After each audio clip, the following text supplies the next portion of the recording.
The Whisper on Cedar Lane. The sun was setting over the quiet suburban neighborhood of Cedar Lane, casting a golden glow on the neat rows of houses with their white picket fences and trimmed lawns.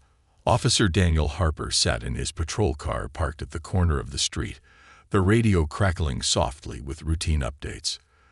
The smell of fresh-cut grass wafted through the open window, and the distant sound of children playing brought a faint smile to his otherwise tired face. Daniel was no stranger to these streets. He'd been patrolling Cedar Lane for nearly a decade, and he knew every resident by name. From Mrs. Caldwell's habit of calling in every barking dog to Mr. Grayson's weekly complaints about teenagers skateboarding, it was a place where life felt predictable. Or at least it used to. He reached for his thermos, the coffee inside lukewarm and bitter, but it was enough to keep him alert. As he took a sip, something caught his eye. A small figure standing motionless near the edge of the sidewalk across the street. Daniel frowned, lowering the thermos. It was a little girl, no older than 6, her frame barely visible in the shadow of an oak tree. She was barefoot, clutching a tattered pink backpack to her chest. This wasn't normal. Daniel stepped out of his patrol car, careful not to startle her. He adjusted his utility belt and approached slowly, his boots crunching softly on the gravel. "Hey there," he called out gently, stopping a few feet away from her. "Are you okay?" The girl didn't respond. Her eyes, wide and glassy, were fixed on something distant. She was trembling slightly, her small fingers clutching the straps of her backpack so tightly that her knuckles were white. Daniel knelt down to her level, softening his voice. "My name's Officer Harper. What's your name?" Still, she didn't answer. He noticed the state of her bare feet, dirty, scratched, and cold despite the lingering warmth of the day. She had on a simple yellow sundress that looked a size too big, the fabric fluttering in the gentle breeze. "Are you lost?" Daniel asked, trying again. "Do you live around here?" For a moment, it seemed as though she wouldn't answer. Then, almost imperceptibly, her lips moved. The word she whispered was so faint that Daniel barely caught it. "Danger." Daniel's heart skipped a beat. He leaned closer, his pulse quickening. "What did you say, sweetheart?" "Danger. Can you tell me where?" The girl didn't speak again, but she raised a trembling hand and pointed across the street toward an unassuming house with pale blue shutters. Daniel followed her gaze. The house belonged to the Graysons, a quiet couple in their late 60s. He'd spoken to them dozens of times over the years. Kind, polite people who baked cookies for the neighborhood kids during the holidays. Nothing about them had ever raised suspicion. But the front door was ajar. Daniel's instincts, honed over years of training and experience, screamed that something was wrong. He reached for his radio, his tone calm but firm. "Dispatch.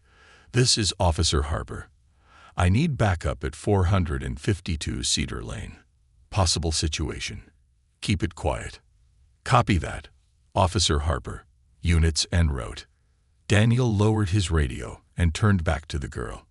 "Can you stay right here for me? I'll be right back, I promise." The girl nodded, though her eyes never left the house. He approached cautiously, his hand resting on the grip of his holstered weapon. The porch creaked under his weight as he stepped onto it, his ears straining for any sound from inside. The air seemed heavier here, as though it carried the weight of whatever was hidden beyond the door. "Mr. and Mrs. Grayson," Daniel called out, his voice steady. "This is Officer Harper. Is everything all right?" No response. The faint hum of a television drifted through the open door, the only sound breaking the tense silence. Daniel pushed the door open wider, his flashlight cutting through the dim interior. The living room was neat and orderly, just as he'd always seen it. A cup of tea sat on the coffee table, steam still curling from its surface. But there was no sign of the Graysons. Daniel's grip tightened on his flashlight as he moved deeper into the house. The kitchen was empty, its countertops spotless. He checked the dining room and the hall leading to the bedrooms. Still nothing. And then he saw it. The basement door. It was slightly ajar, and a faint light glowed from the gap. The hairs on the back of Daniel's neck stood on end as he approached, his breath coming slower and quieter. He reached out and gently pushed the door open, revealing a set of narrow wooden stairs leading down into shadow. "Mr. and Mrs. Grayson," he called again, his voice echoing in the confined space. No answer. With one hand on his weapon and the other gripping the flashlight, Daniel descended the stairs, each creak of the wood beneath his boots amplifying the tension in the air. The light grew brighter as he reached the bottom, revealing a concrete floor and walls lined with shelves of canned goods and storage boxes. At first glance, it seemed ordinary. But then Daniel noticed a section of the floor where the concrete looked newer, its color slightly different from the rest. He knelt down, running his hand over the surface. Something metallic caught his attention, a small recessed latch nearly flush with the ground. He hesitated for a moment, his mind racing through the possibilities. Then, steeling himself, he pulled the latch. The hidden door swung open with a hiss, revealing a dark space below. The faint sound of muffled cries reached his ears, sending a chill down his spine. He shone his flashlight into the void and froze. What he saw made his blood run cold. Daniel reached for his radio, his voice urgent. "Dispatch, this is Officer Harper.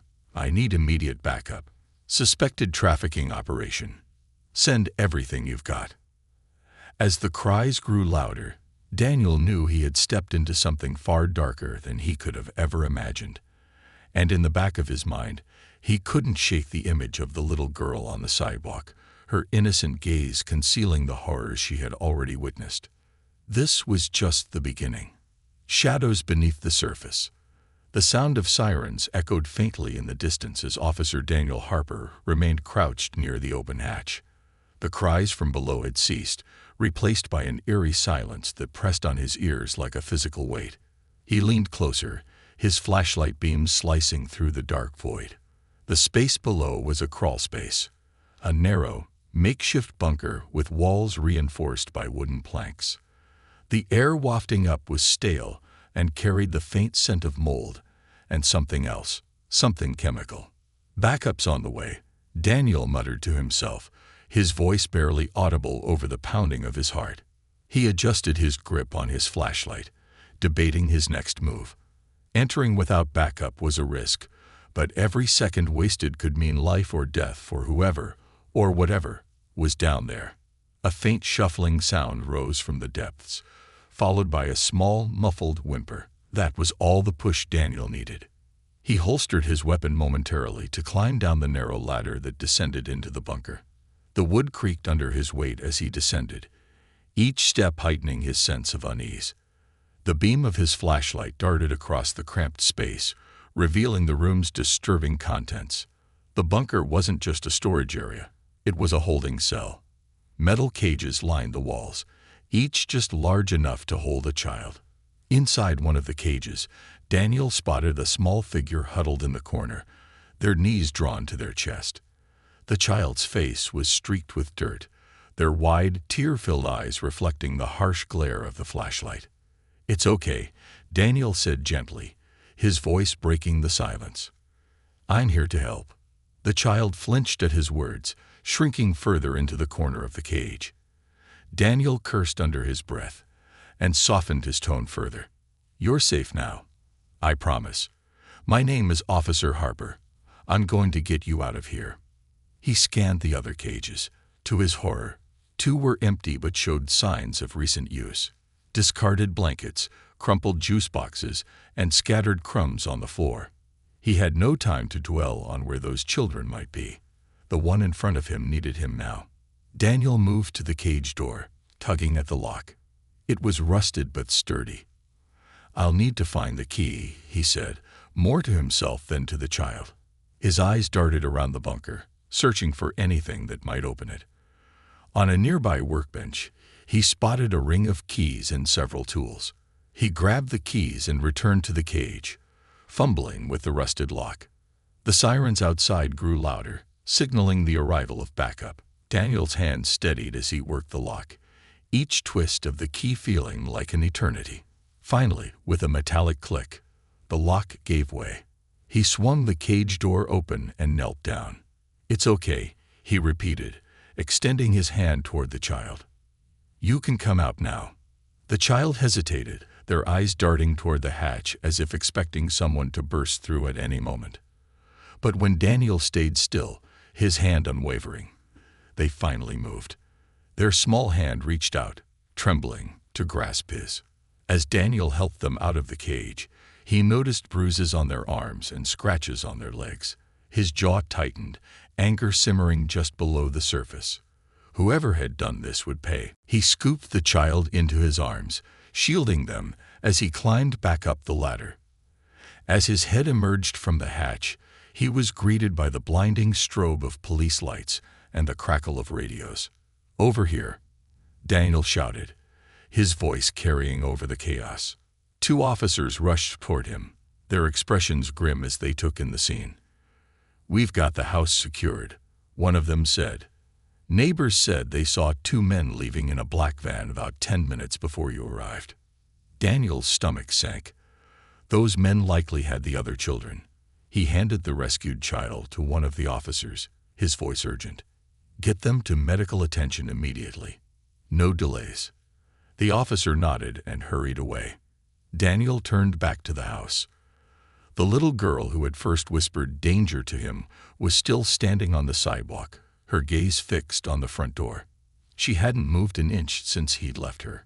He walked toward her, his boots crunching on the gravel. "You're safe now," he said softly as he approached. The girl looked up at him, her eyes wide with a mixture of fear and something else. Trust. She clutched her pink backpack tighter and nodded, though she didn't speak. "Do you live nearby?" Daniel asked. She hesitated, then shook her head. "Can you tell me your name?" He tried again. She looked down at her feet, silent. Daniel knelt down in front of her, his voice steady but gentle. "It's okay if you're scared. I'm here to help you. I'll keep you safe." The girl looked back up at him, her lip trembling. Finally, she spoke, her voice barely above a whisper. "Ellie." "Ellie," Daniel repeated, offering her a small smile. "That's a beautiful name. Can you tell me where your parents are?" Tears welled up in Ellie's eyes as she shook her head again. "Gone," she murmured. Daniel felt a pang in his chest. "Okay, Ellie. It's okay. We're going to figure this out together. You're not alone." As he spoke, a detective approached, his notepad in hand. "Officer Harper, we've got some leads from the neighbors.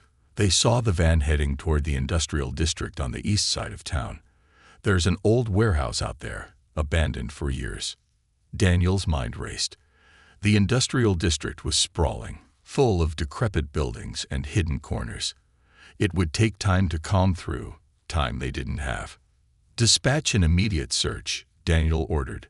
"We need all available units. If those kids are in danger, we can't waste a second." The detective nodded and hurried off to relay the orders.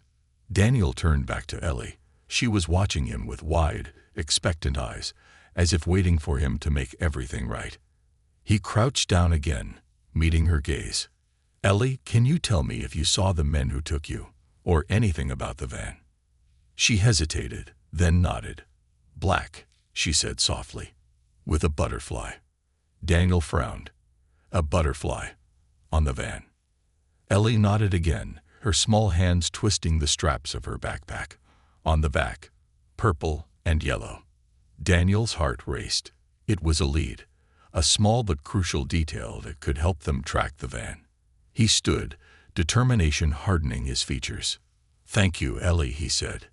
"You've been so brave." She didn't respond, but her gaze never left his face. As the night deepened, the search for the missing children began in earnest. Daniel stayed by Ellie's side, vowing silently to see this through to the end. He didn't know what awaited them in the shadows of the industrial district, but he knew one thing for certain. He wouldn't stop until every child was safe. Echoes in the industrial shadows. The cold night air clung to Officer Daniel Harper as he stepped out of his patrol car, his boots crunching on the gravel road leading to the industrial district. The area was a labyrinth of abandoned warehouses, rusting machinery, and crumbling brick walls. Most of the buildings had been left to decay years ago, their once bustling interiors now dark and silent. Somewhere within this maze, Daniel knew, was the black van Ellie had described, a van carrying children who needed him. Behind him, a convoy of police cars pulled to a stop, their engines rumbling to a halt one by one. Officers stepped out, their radios crackling with updates. Detective Melissa Torres, a seasoned investigator with sharp eyes and a sharper wit, approached Daniel, her flashlight cutting through the darkness. "What's the plan?" she asked, her voice low but steady. Daniel unfolded a worn map of the district, the edges curling from years of use. He pointed to a cluster of warehouses near the docks.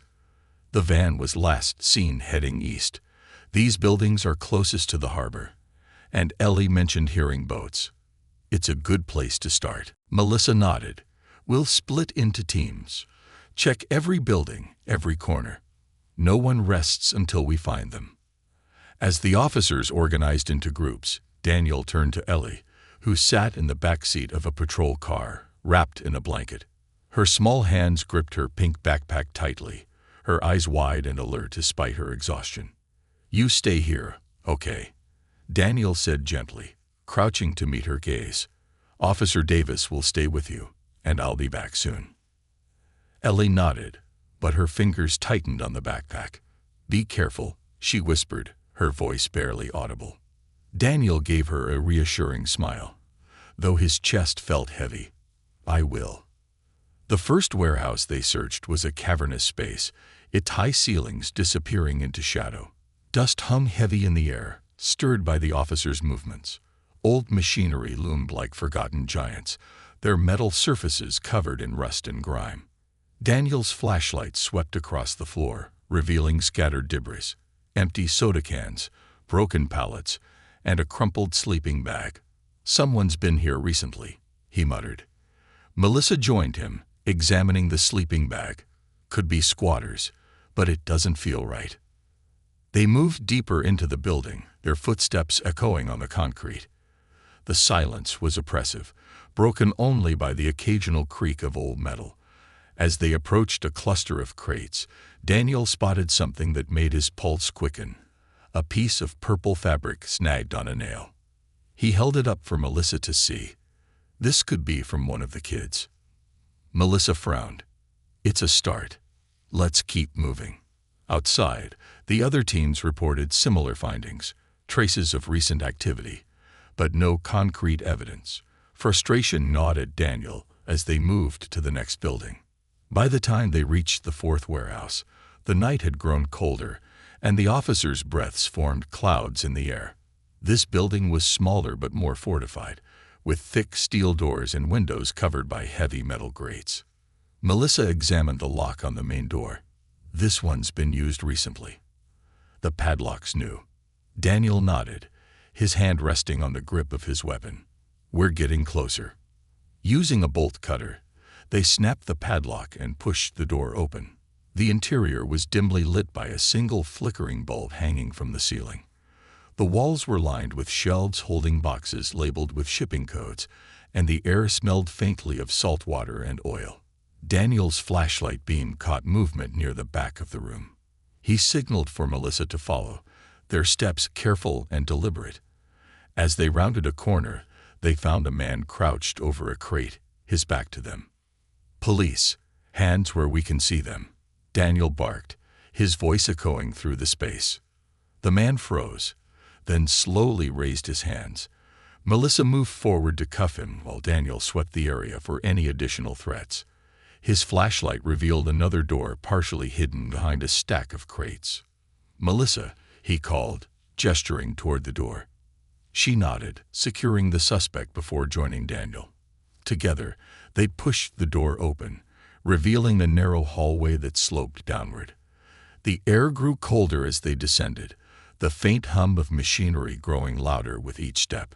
At the end of the hallway, they found themselves in a hidden room, a makeshift hub filled with computer monitors, file cabinets, and maps pinned to the walls. The screens displayed live feeds from multiple locations, including what appeared to be holding cells. "Bingo," Melissa muttered, immediately pulling out her phone to take pictures. Daniel's attention was drawn to one of the monitors.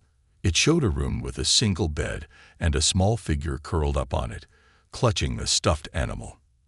The timestamp indicated the feed was live. "That's one of them," Daniel said, his voice tight. "We're close."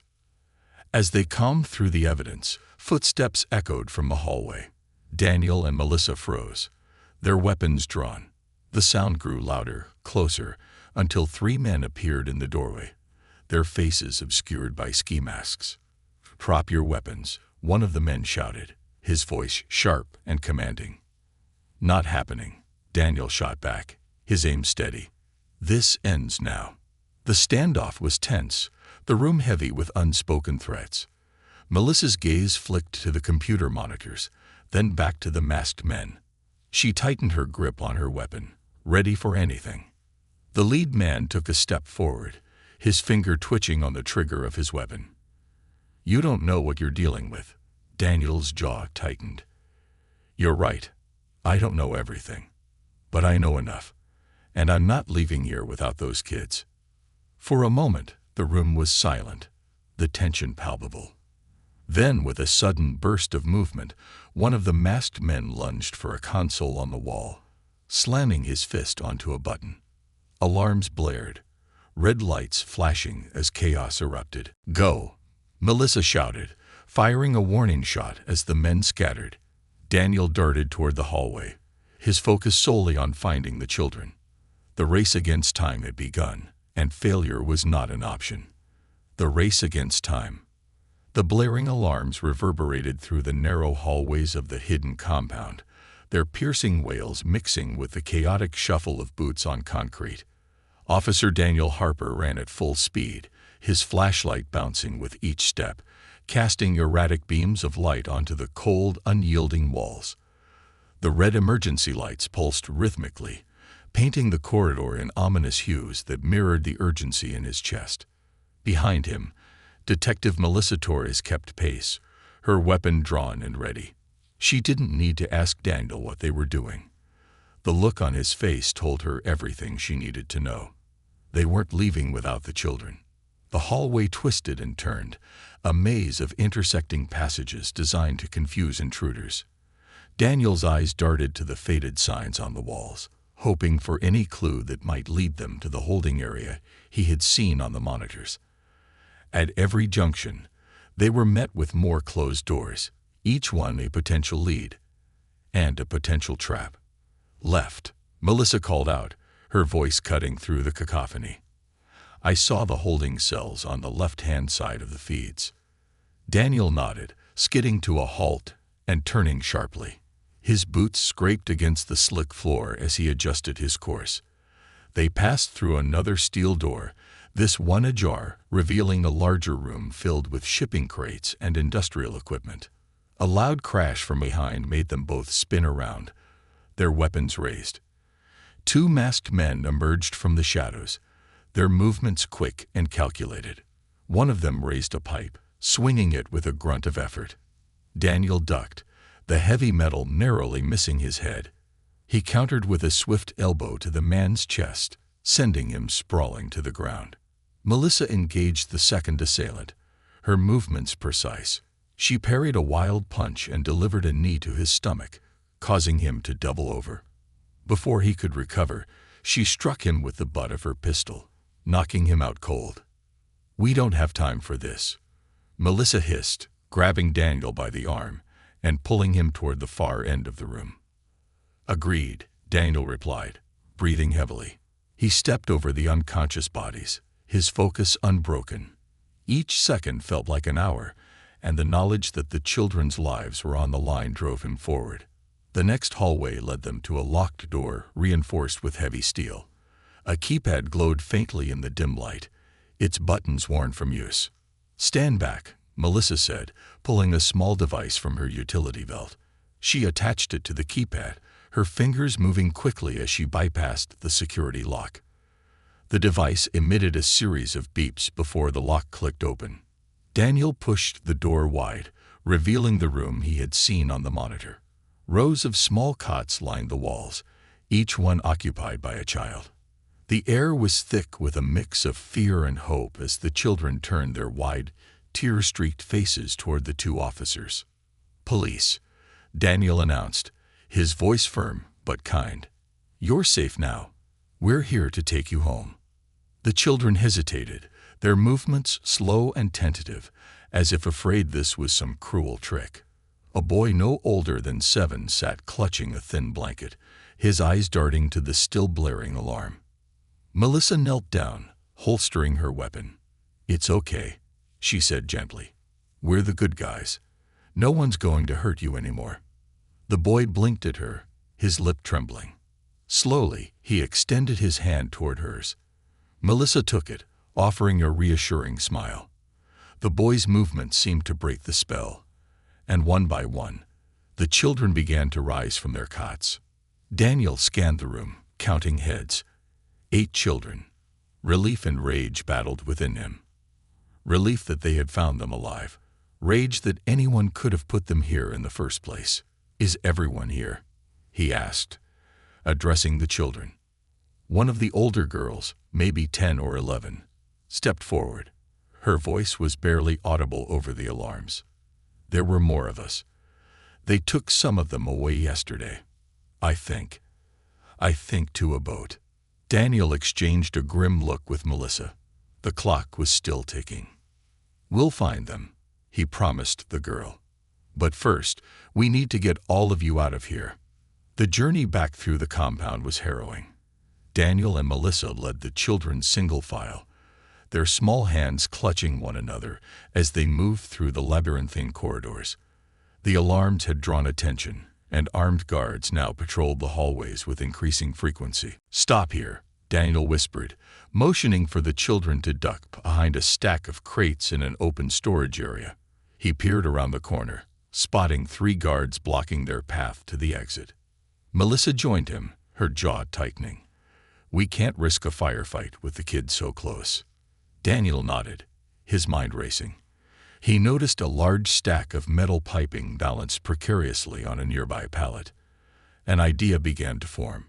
"Stay with the kids," he instructed Melissa. "I'll draw them away." "Daniel." Melissa started, but he was already moving. Daniel crept toward the pipes, keeping low. Using his flashlight, he banged it against the nearest pipe, creating a loud metallic clang that echoed through the room. The guards immediately snapped to attention, their weapons drawn. "What was that?" One of them barked. "Go check it out," another ordered. As the guards approached the noise, Daniel slipped behind a stack of crates. He waited until they were directly beneath the precariously balanced pipes before pushing the stack with all his strength. The pipes toppled with a deafening crash, sending the guards sprawling to the ground. "Go now," Daniel called to Melissa, who ushered the children forward as quickly as possible. The group moved through the final hallway, the exit coming into view. The night air was a welcome relief as they emerged into the open, the flashing lights of police vehicles illuminating the scene. Outside, officers swarmed the compound, securing the area and detaining the remaining guards. Paramedics rushed to check on the children, wrapping them in blankets and offering soft reassurances. Daniel stood at the edge of the scene, his hands on his hips as he watched the children being loaded into ambulances. His body ached, his mind reeled, but the sight of their small faces, safe and alive, was enough to keep him grounded. Melissa joined him, her face tired but satisfied. "We got them out." Daniel nodded. "But it's not over. There are more out there. We need to find that boat." Melissa's expression hardened.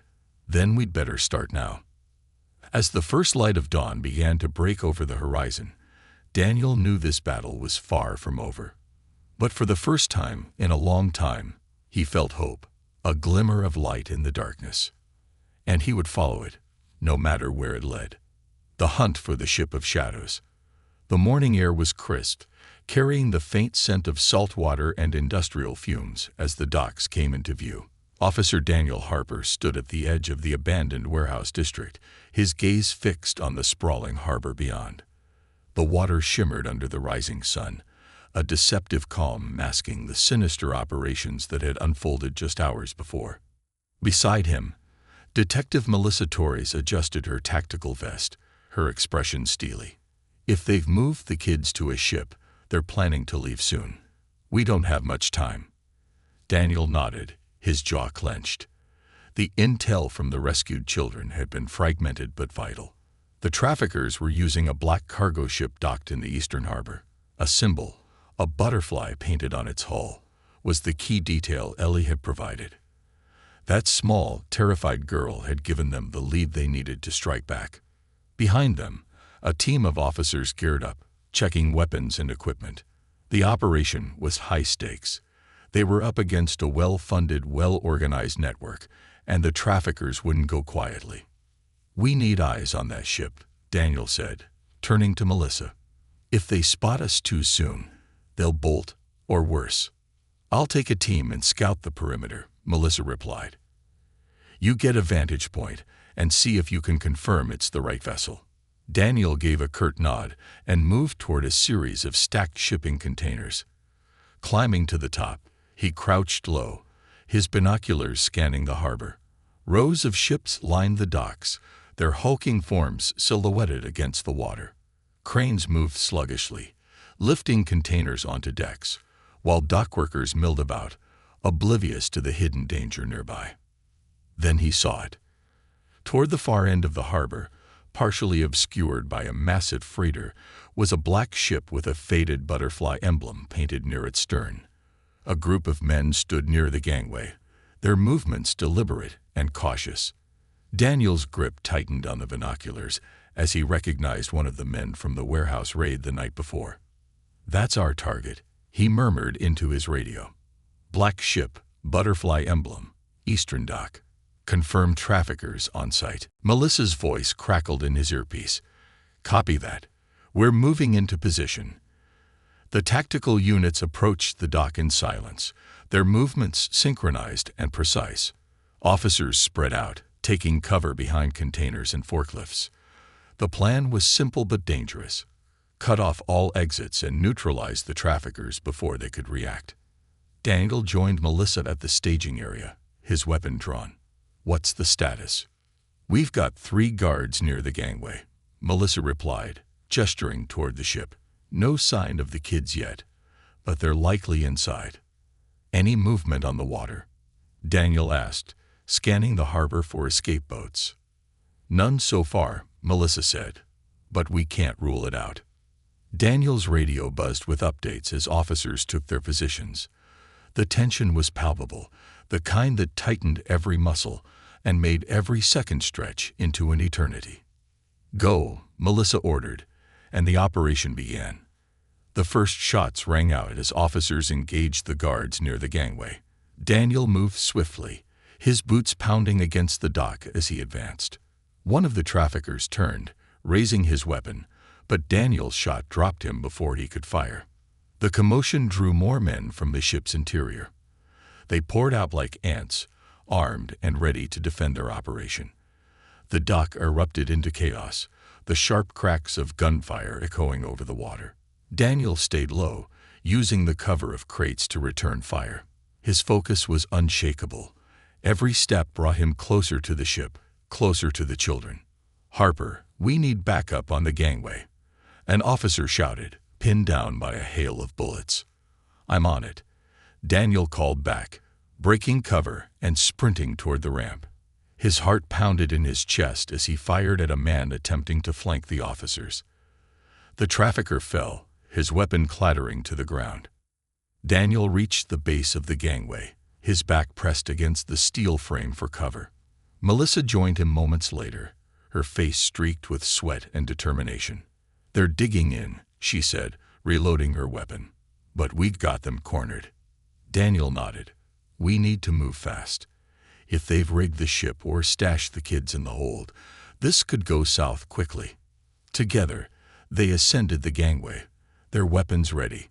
The interior of the ship was dimly lit, the air heavy with the smell of diesel and rust. The corridors were narrow, lined with haphazard stacks of cargo and makeshift storage areas. "This way," Daniel said, leading Melissa toward the lower decks. The sound of shouting and footsteps echoed from above, but the lower levels were eerily quiet, a silence that made the hairs on the back of his neck stand on end. As they descended a spiral staircase, Daniel's flashlight beam caught movement ahead. A small figure darted out of sight, disappearing behind a stack of crates. "Wait," he called out, lowering his weapon. "We're here to help." Melissa stepped forward cautiously, her voice gentle. "It's okay. You're safe now." A boy emerged from the shadows, his face pale and tear-streaked. He couldn't have been older than 6. Behind him, more children began to appear, their expressions a mix of fear and hope. Daniel's heart clenched. "How many of you are here?" he asked the boy. The child hesitated, then held up 10 fingers. Melissa quickly relayed the information over the radio. "We found 10 children in the lower deck, requesting immediate evac." As the officers worked to secure the children, Daniel couldn't shake the feeling that something was wrong. The traffickers had fought hard to defend the ship, yet the children were unguarded. It didn't add up. "Melissa," he said, his voice low, "I think this is a diversion." She frowned. "What do you mean?" "They wouldn't leave the kids this vulnerable. There's something else going on." Before she could respond, Daniel's radio crackled. "Officer Harper, we've got a vessel leaving the harbor. Small speedboat heading east." Daniel's blood ran cold. "They're moving the rest of the kids," he realized. The boat was the real target. Melissa's expression hardened. "We'll handle this group. Go." Daniel bolted out of the ship, his legs burning as he raced toward a waiting patrol boat. The vessel was already warming up, the officer on board waving him over. "They're about a mile out," the officer said as Daniel climbed aboard. "We can catch them if we move now." "Then let's move," Daniel said, gripping the edge of the boat as it roared to life. The chase was on. The final stand. The speedboat sliced through the water, its engine roaring against the wind as Officer Daniel Harper gripped the railing. The frigid spray soaked his face, but he barely noticed, his eyes locked on the small vessel ahead. The trafficker's boat was a shadow against the dawn, cutting a jagged path toward open sea. Every second counted now. "They're gaining distance," the patrol officer called over the noise. "What's the plan when we catch up?" "We don't let them leave this harbor," Daniel replied, his voice resolute. "Whatever it takes." The radio crackled to life in Daniel's hand. "Harper, this is Torres. We've secured the children on the ship and have backup arriving to clear the compound. What's your status?" "They're trying to escape with the rest of the kids," Daniel responded. "We're in pursuit. They won't get away." "Copy that," Torres said. "We'll track your position and send support." Daniel shoved the radio into his vest and turned back to the officer at the helm. "Push her as hard as she'll go." The boat surged forward, the engine straining as the distance between them and the traffickers narrowed. Daniel raised his binoculars, scanning the fleeing vessel. He counted 3 figures on deck, each armed and moving frantically. And then he saw them.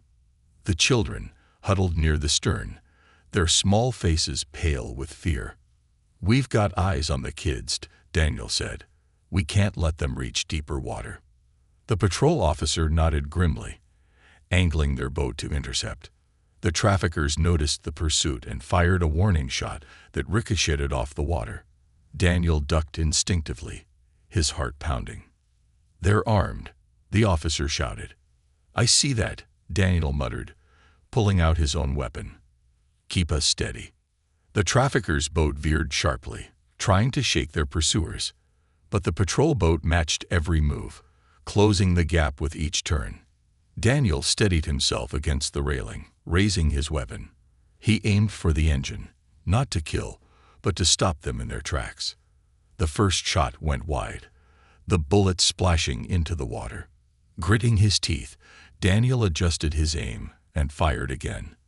This time, the round struck true. Sparks flew as the engine sputtered and began to smoke.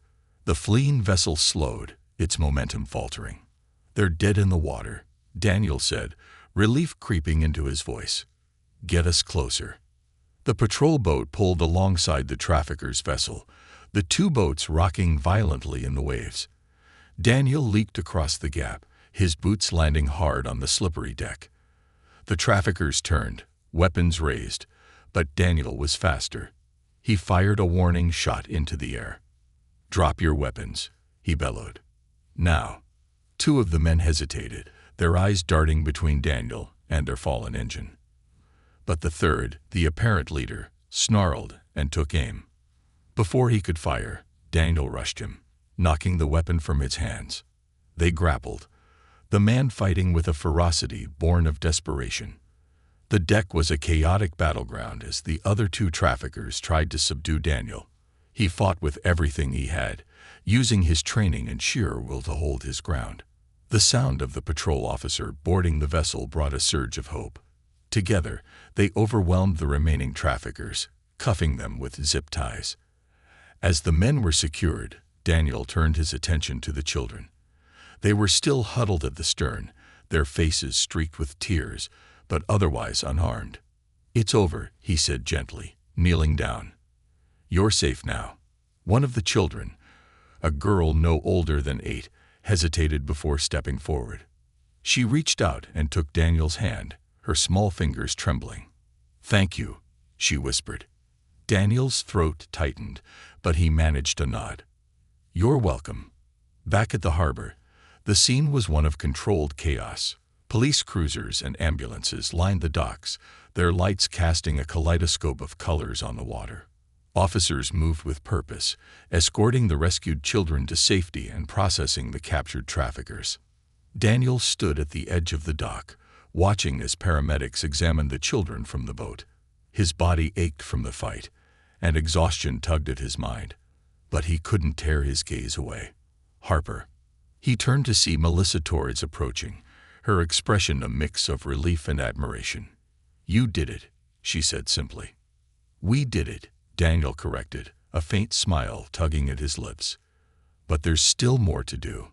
The operation isn't over." "No," Melissa agreed. "But you gave those kids a second chance. That's more than most people could do." Daniel glanced back at the children, now wrapped in blankets and sitting on the docks. Ellie was among them, her pink backpack clutched tightly to her chest. She caught his eye and offered a small, tentative wave.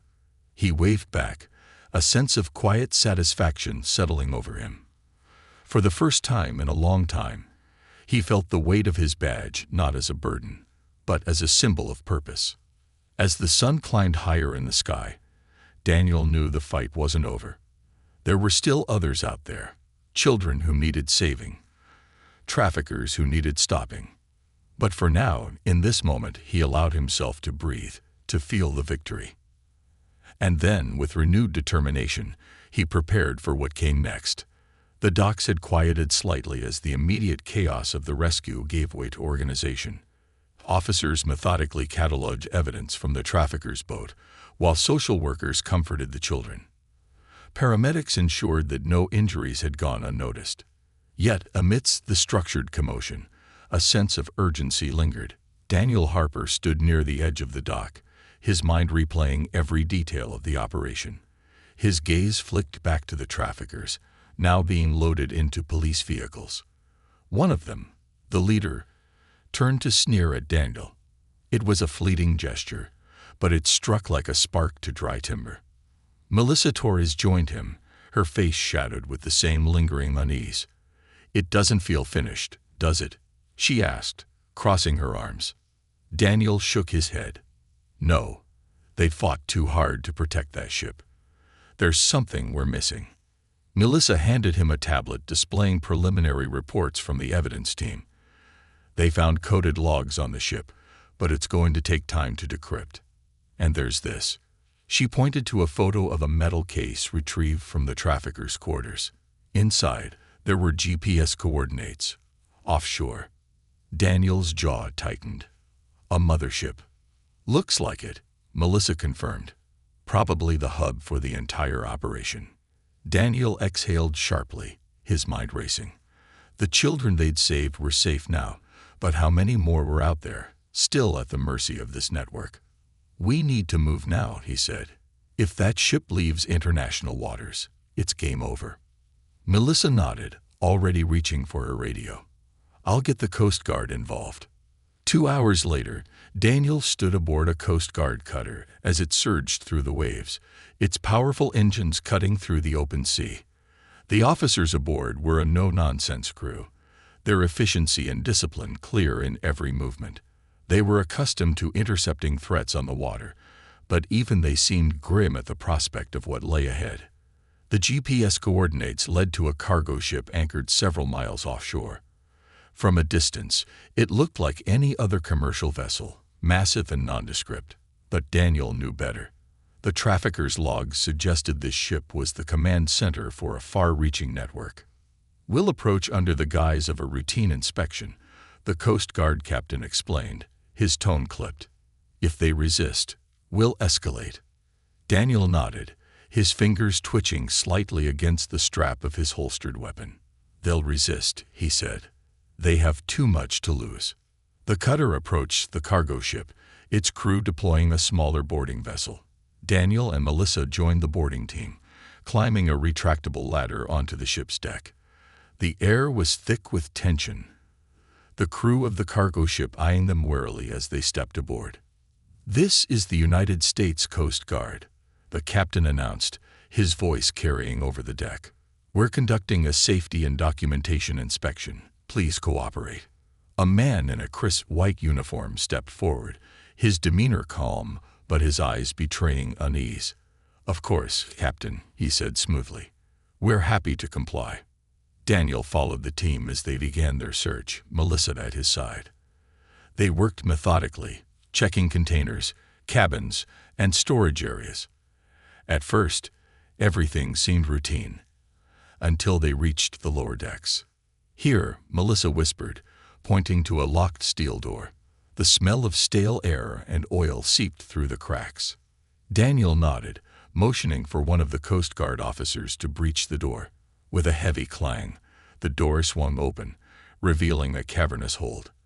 Rows of cages lined the walls, and inside them were dozens of children, their faces pale and hollow. Daniel's stomach twisted as he stepped inside, his flashlight illuminating the horrific scene. The children flinched at the sudden light, their eyes wide with terror. "Get them out," Daniel said, his voice tight with restrained fury. "Now." The Coast Guard officers moved quickly, unlocking cages and carrying the children to safety. Daniel knelt beside one of the older boys, who was clutching a tattered blanket. "You're safe now," Daniel said gently. "We're going to take you home." The boy's lips trembled. "They said no one would come," he whispered. Daniel's chest tightened. They were wrong. Back on the deck, the traffickers who had orchestrated the operation were being led away in handcuffs. The man in the white uniform, now stripped of his authority, glared at Daniel as he passed. "You have no idea what you've done," the man snarled. "This isn't over." Daniel met his gaze, his own eyes cold and unwavering. "It's over for you." As the children were transported to safety, Daniel and Melissa stood at the edge of the deck, watching the sun sink below the horizon. The sky was painted in hues of orange and gold, a stark contrast to the darkness they had uncovered. "We did it," Melissa said, her voice quiet. "For now," Daniel replied, "but there's always more to do." Melissa nodded. "And we'll be ready." As the cutter turned back toward the harbor, Daniel allowed himself a rare moment of reflection. The fight had been long and grueling, but it had been worth it. For every child they saved, for every trafficker they stopped, the world became a little brighter. And as long as there were shadows, Daniel Harper would be there to shine a light.